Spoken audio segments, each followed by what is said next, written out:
লেখা দিয়ে চলে যাবো? হ্যাঁ, লেখা দিয়ে চলে যাব, তুই লিখবি, তারপর এসে চেক করব।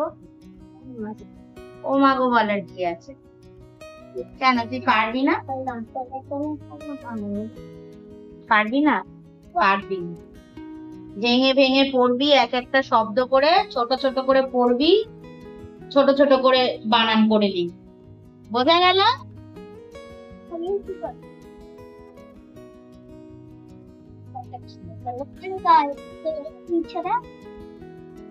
চার্লি ছিল রে চার্লি। ঠিক আছে। গুড মর্নিং বন্ধুরা, শুভ সকালের অনেক শুভেচ্ছা আর বঙ্গরিশা শ্রীর তরফ থেকে অনেক অনেক স্বাগত তোমাদের। আজকে একটা নতুন ব্লগ নিয়ে আবার চলে এসেছি তোমাদের সামনে। আর কালকে যেভাবে ডায়েটের ভঙ্গ হলো, হ্যাঁ মানে সব রকমই খেয়েছি প্রায়। আর কালকে 1 তারিখ ছিল, ম্যামের অ্যাপয়েন্টমেন্ট ছিল, তো ম্যাম কল করেছিলেন রাত্রিবেলায়, তো করে একদম নতুন ডায়েট দিয়ে দিয়েছেন, যেটা কিনা আজকে মেল করবে, মানে আজকে 2 তারিখ, আজকে ওই ডায়েটটা মেল করবে। আর 3 তারিখ থেকে আমি ওটা ফলো করতে শুরু করবো, মানে কাল থেকে আমার ওটা ফলো হবে। এবারের ডায়েটটা আগের বারের থেকে অনেকটাই ডিফিকাল্ট এবং অনেক ফ্যাচাঙের জিনিস দিয়েছে, যেগুলো মানে একটু তৈরি ফৈরি করে খেতে হবে। মানে ওদিকে দেখো মা বকা দিচ্ছে, বাচ্চাদের পড়াচ্ছিলাম তো আমি, এবার আমি তো এখানে রান্না করতে চলে এসেছি, ব্রেকফাস্টটা বানাবো, আর ওদিকে মা পড়াচ্ছে, দিচ্ছে আচ্ছা করে বাচ্চাগুলোকে বকা দিচ্ছে। হ্যাঁ যাই হোক, ওরা পড়া করে আসেনি, তো যাই হোক চলো এবার আমি হচ্ছে ব্রেকফাস্টটা বানাবো। আজকে হচ্ছে সাবুর পোলাও বানাবো। কেন এই সাবুটা সেই পুজোর টাইমে যে ভিজিয়ে রাখা হয়েছে, তারপর থেকে আর করা হয়নি, তো আজকে এটা করে খেয়ে নেবো, কারণ আজকেই লাস্ট দিন যেদিন মানে নো ডায়েটে চলছি আমি। কাল থেকে ডায়েট আমার চালু হয়ে যাচ্ছে। আর একটা তোমাদের নতুন জিনিস দেখাই, এই দেখো, এই কাঁচের যে জারটা, এটাই মানে আমার যে এইবারে যে ডায়েটটা দিয়েছে ম্যাম, তো এই ডায়েটে আমাকে ডিটক্স ওয়াটার বানিয়ে খেতে হবে। তো এবার এই ডিটক্স ওয়াটারটা বানানোর জন্য এই জারটা আমি বার করলাম। এই জারটা অ্যাকচুয়ালি আমি আমার বিয়েতে গিফট পেয়েছিলাম, জারের সাথে 6টা গ্লাস ছিল, তো তো আমি জারটা আমার কাজে লেগে গেল ডিটক্স ওয়াটারের জন্য। তো এই ডিটক্স ওয়াটারটা, এটাকে মেজে ঘষে পরিষ্কার করে ধুয়ে টুয়ে রাখবো। তারপরে আরো কয়েকটা জিনিস কিনেছি, দাঁড়াও তোমাদের দেখাই। আর এই দেখো কর্নফ্লেক্স, এটাও আমার ডায়েটে অ্যাড হলো এবার থেকে, মানে প্রতিদিনের ব্রেকফাস্ট আমার কর্নফ্লেক্স থাকবে। আর কেননা মানে যেমন এতদিন আমার 30 ডেজের যে ডায়েট প্ল্যানটা ছিল, সেখানে আমাকে প্রতিদিনই সকালে রুটি সবজি ব্রেকফাস্ট করতে হতো, তো এবারে ব্রেকফাস্টে কর্নফ্লেক্স অ্যাড হলো, তাই আমি 500 গ্রামের নিয়েছি, কারণ এইবারের ডায়েটটা হচ্ছে 20 ডেজের, মানে 1 মাসের নয়। তো যেহেতু 20 ডেজের ডায়েট, তো সেই জন্য আমি মানে 500টাই নিলাম, কিন্তু দেখছি 500টাও অনেক বেশি, মানে 250-275-এরটা নিলে মনে হয় বেটার হতো। যাই হোক, আপাতত কর্নফ্লেক্সটা আছে থাক।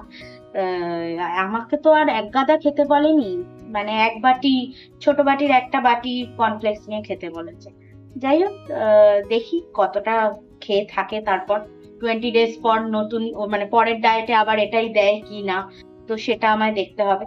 যাই হোক, তো আপাতত এইটা নিলাম। ডিটক্স ওয়াটারেরও কিছু কিছু জিনিস কিনে নিয়েছি, ওই ফ্লিপকার্টে 9 টাকার বাজার হয় না, সেই ফ্লিপকার্টের 9 টাকার বাজার থেকেই এই জিনিসগুলো কিনলাম। তো ওখানে অনেকটা ভালোভাবে সস্তায় জিনিসগুলো পাওয়াও যায়। তো যাই হোক, আমি এখন এগুলো শুরু করি, সাবুর পোলাওটা বানিয়ে তারপর তোমাদের সাথে দেখা করছি।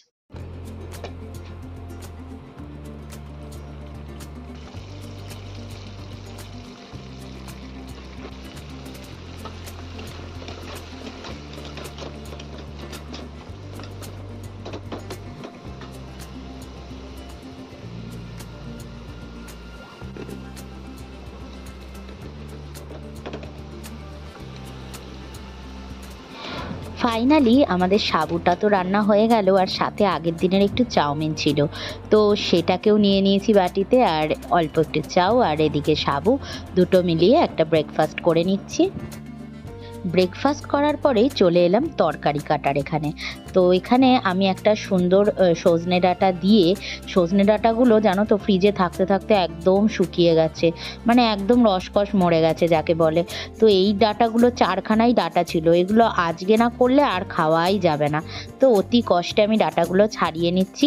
আর সাথে বেশ কিছু সবজি নিয়ে নিয়েছি, কুমড়ো, বেগুন, আলু, পটল এইসব নিয়ে একটা বেশ গামাখা চচ্চড়ি করে নেব। আর সাথে তো আজকের স্পেশাল একদম ইলিশ রয়েইছে, কেননা আজকেই লাস্ট ইলিশ খাওয়া, এরপর তো ডায়েট চলে আসছে, নেক্সট দিন থেকে ডায়েট চালু। তো চলো সবজিগুলো কেটে নিই। আর এইবারে যে জিনিসটা করছি সেটা হচ্ছে কচুরলতি। যদিও আমি ফার্স্ট টাইম কচুরলতি কুটছি, কারণ মাই কুটে দেয়, মায়ের কোমরে পেন হচ্ছে বলে আমি আজকে কুটতে বসলাম। তো কচুরলতিগুলো কুটতে কুটতে কিন্তু বেশ কোমর ব্যথা হয়ে গেছিলো আমার, কেননা ফার্স্ট টাইম কুটছি তো একটু সময়ও লাগছে। আর লতিগুলো বেশ একটু মোটা মোটা, তাই আমার একটু কাটতেও সুবিধা হয়েছে। যাকে সবজি টবজি কেটে চলে এলাম, আর তো দেরি করা যাবে না। তো এদিকে আমি কড়াইতে বসিয়ে নিয়েছি তেল, আর তেলটা গরম হওয়ার পর 5 ফোড়ন আর শুকনো লঙ্কা দিয়ে দিলাম, দিয়ে একটু ভাজা ভাজা হতেই সবজিগুলো ঢেলে দিলাম, দিয়ে ভালো করে হলুদ, নুন, ধনে জিরে গুঁড়ো দিয়ে ভালো করে নেড়ে চেড়ে একটু ঢাকা চাপা দিয়ে সামান্য একটু জল দিয়ে মাখো মাখো করে নামিয়ে নেব।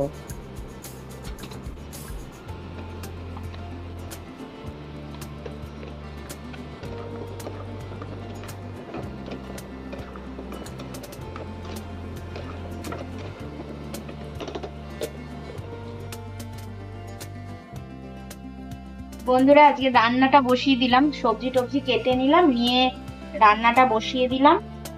আর এদিকে ইলিশ মাছটাও ডিফ্রস্ট করে নিয়েছি। আজকে তো ইলিশ মাছের মাথা দিয়ে লতি করব, লতি চচ্চড়ি, আর হচ্ছে ইলিশ মাছের সর্ষে বাটা দিয়ে ঝোল। ব্যাস, আজকের মতন ইলিশ মাছ খাওয়া শেষ। কাল থেকে আমার ডায়েট চালু হয়ে যাবে। তো আর ইলিশ মাছ তো এই মুহূর্তে আর খেতে পারবো না, আবার ডায়েটটা মানে আবার এই ডায়েট শেষ হলে তখন যে দুদিনের গ্যাপ থাকবে তখন যদি পাই তো খাবো। তো যাই হোক, আপাতত ইলিশ মাছটা সর্ষে বাটা দিয়ে করবো। অনেক মানে রেডি ফেডি করে নি সব জিনিসপত্র গুলো। এতক্ষণ ধরে লতি কাটতে গিয়ে অবস্থা খারাপ হয়েছে, মানে আজকে আমি জীবনে প্রথমবার লতি নিজে হাতে কেটেছি, কারণ মাই কাটে। এবার মার কোমরে খুব পেন হচ্ছে, তো সেই জন্য মাও বেশি ঝুঁকে পড়েও কাজ করতে পারছে না, উঠতে পারছে না, বসতে পারছে না, অনেক ব্যথা হচ্ছে। তো আমি বললাম ঠিক আছে, আমি নিজে নিজে লতি কাটছি। তো ফার্স্ট টাইম কাটলাম আজকে, তো ওই জন্য অনেকটা সময় চলে গেল। এখন 11টা বাজতে যায়, রান্নাটা শুরু করলাম, দেখি কতটা তাড়াতাড়ি ভাবে শেষ করতে পারি। যদি তাড়াতাড়ি শেষ করে নিতে পারি তাহলে চান টান করে ওপরের পুজোটা দিয়ে দেওয়ার ইচ্ছা আছে। তো চলো দেখি কতটা দূর তাড়াতাড়ি হয়। আপাতত তো নিরামিষ তরকারিটা বসিয়েছি। তো এই নিরামিষ তরকারিটা মানে রাত্রিবেলা রুটি দিয়ে খাবো। এই পটল, কুমড়ো, বেগুন, একটু সজনে ডাঁটা ছিল, সজনে ডাঁটাগুলো সব শুকিয়ে গেছে, আর ওই কাঁঠালের দানা ছিল, সেগুলোকে আবার বসে বসে ছাড়ালাম। তো ওই দানা দিয়ে সুন্দর করে একটা মাখো মাখো তরকারি করছি, যেটা রাত্রিবেলা রুটি দিয়ে খাবো। আর দিনের বেলার জন্য তো লতি দিয়ে মাছের মাথা আর ইলিশ মাছের সর্ষে বাটা দিয়েই হয়ে যাবে। তো চলো রান্নাটা করে ফেলি।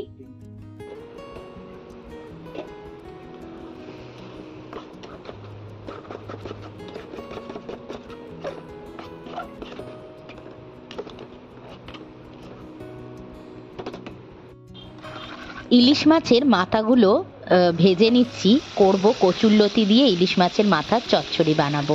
তো সেই জন্য মাথাগুলো ভেজে নিচ্ছি। আর এদিকে সর্ষে ইলিশ বানাবো বলে নিয়ে নিলাম অল্প সর্ষে, আর নিয়ে নিলাম অল্প একটু কালো সর্ষে, আর সাথে পোস্ত, সাথে কিছু কাঁচা লঙ্কা ধুয়ে দিয়ে দেব। তো এখানে পোস্তটা আগে মানে এই সর্ষে পোস্তর মিশ্রণটা ভালো করে পেস্ট বানিয়ে নেব।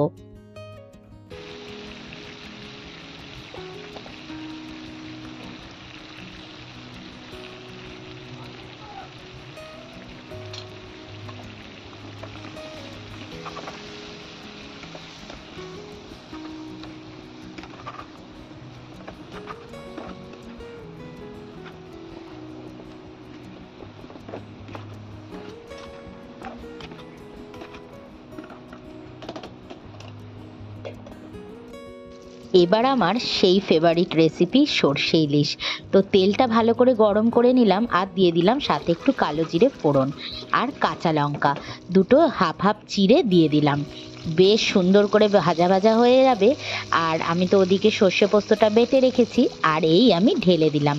অবশ্যই কিন্তু সর্ষে পোস্ত বাটার পর ওটা আমি ছাঁকনির মধ্যে মানে ছেঁকে নিয়েছি, যাতে ছিবড়াগুলো না থাকে, ছিবড়াগুলো ফেলে দিয়েছি ছাঁকনিতে ছেঁকে। আর এই দিয়ে দিলাম সর্ষে মানে মিশ্রণটা দেওয়ার পর একটু জল দিয়ে ভালো করে গুলে নিলাম। নিয়ে আমি কিন্তু এখানে ইলিশ মাছটা ভাজিনি, ইলিশ মাছটা কিন্তু কাঁচা অবস্থাতেই দিয়ে দিলাম। এবার এই ঢেকে রাখবো আর একদম ভাপে ভাপে সুন্দর সর্ষে ইলিশ তৈরি হয়ে যাবে।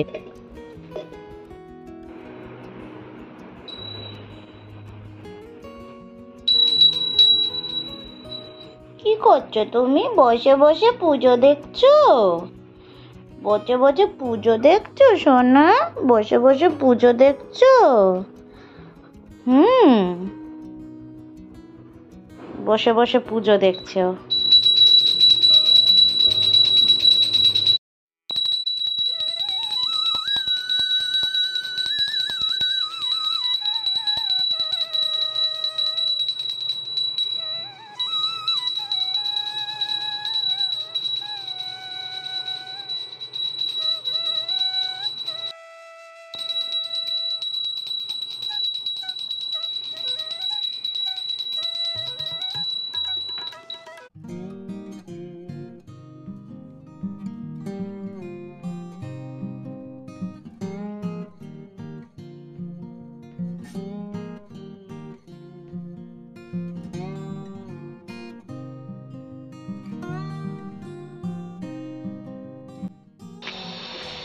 বন্ধুরা, বিকেলবেলায় আমি মানে 4:30 পৌনে 5টা বাজে বেরিয়েছি, যাচ্ছি হচ্ছে ওই যে ডাক্তার দেখিয়েছিলাম হাঁটুর ব্যথার জন্য, ওর এক্সরেটা করা হয়ে গেছিলো, রিপোর্টটা নেওয়া বাকি আছে, আর আজকেই ডাক্তারকে দেখিয়ে নেব।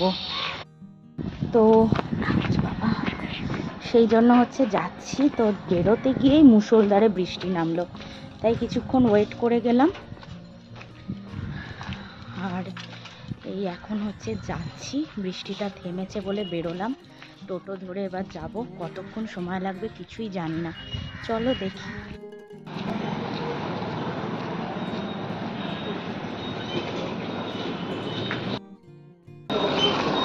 রথতলা